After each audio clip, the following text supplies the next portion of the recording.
guys! Thanks for joining me again for another Pixie Talks review vlog. Pixie Talks, reviews and vlogs at Pixie Talks. Pixie Talks, reviews and vlogs at Pixie Talks. Woo! This week's review subject was chosen by Lauren over at Patreon. Remember, there is a weekly raffle to decide who gets to pick what I will review next, so if there's something you've always wanted me to review, head on over there. Lauren requested that I revisit some of H.P. Lovecraft's work, so today I will be reviewing one of his longest pieces, The Dream Quest of Unknown Kadath.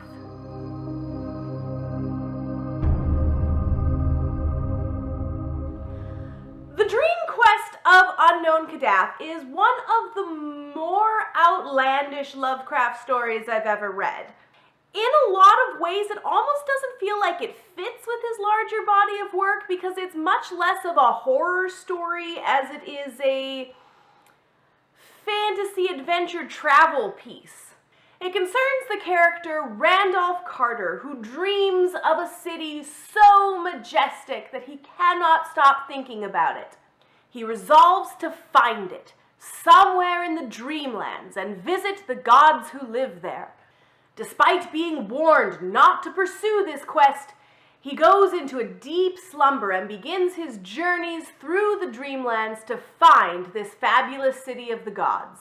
I'm not gonna lie, a fabulous golden city that can be reached only through dreaming gave me some very specific images in my mind, and I have to wonder if Homestuck took any Kadathian inspiration for Prospit and Durse.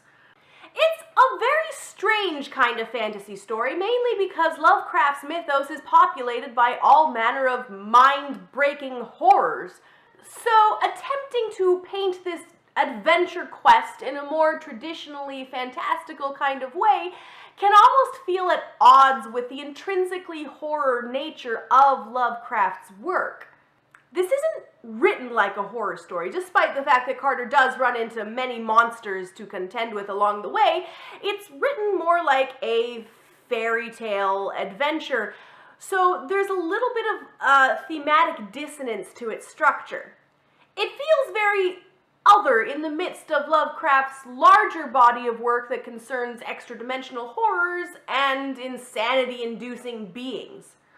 That said, it is an engaging narrative in its own right, though perhaps a little less suited to the setting than I would have liked. Now, Lovecraft's writing is not exactly easy reading. He spends a great deal amount of time in vivid description of sceneries and cityscapes, which can start to be a bit of a slog through as Carter comes to each new location along his journey.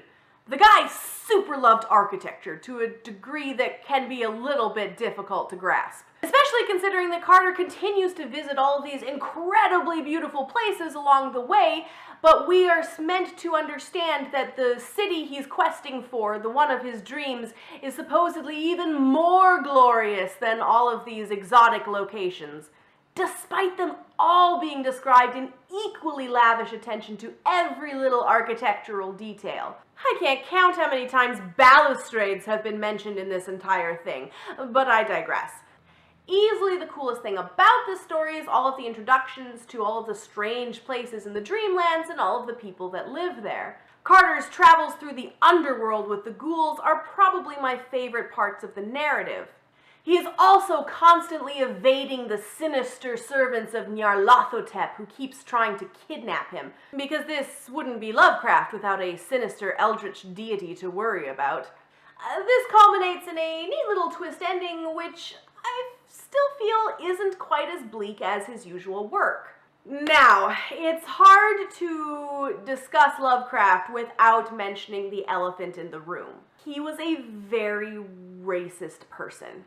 And that fact can be more apparent in some of his works over others. The heavily recurring themes of non-white races being the servants of these eldritch horrors and the cultures from which the cults originate is inescapable and does make the read a little troubling. It's a recurring conundrum for fans of horror and science fiction when faced with just how influential Lovecraft's work is on the genre. Of course, death of the author as a way of interacting with work as separating it from the creative mind behind it is a valid way to engage with Lovecraft. But that doesn't stop specific instances of text from being uncomfortable.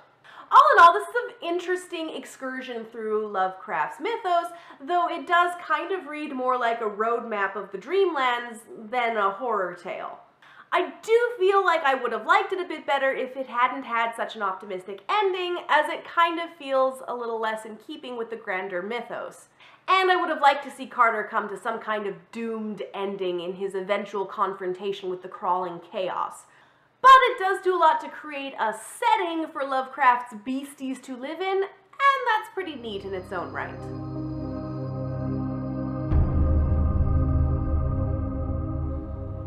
And that's it for my review of H.P. Lovecraft's The Dream Quest of Unknown Kadath.